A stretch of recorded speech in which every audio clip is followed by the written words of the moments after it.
Good PM Master Jet, tanong ko lang po, if 10 years ka na sa GSIS, may matatanggap ka po bang 10,000 pesos? Maraming salamat po. Totoo po yun, no, kung ikaw ay empleyado ng GSIS.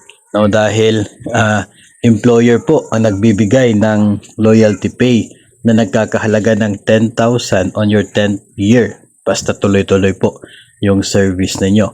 So kung saan po kayong ahensya, no, kung sino po yung employer ninyo, sila po yung magbabayad ng loyalty pay na yon.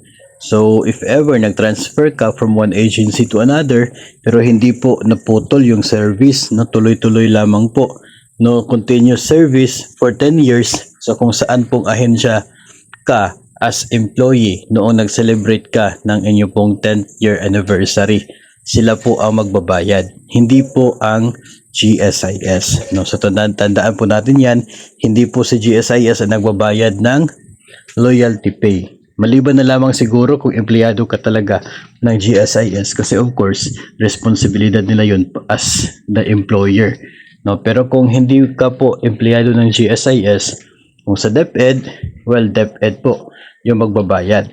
Kung doon ka naman po sa other agency ng gobyerno, o kaya ay maging sa mga LGU, sila din po ang magbabayad ng loyalty pay mo if eligible ka. So, ganun din naman po on your 15th year, 20th year, and so on.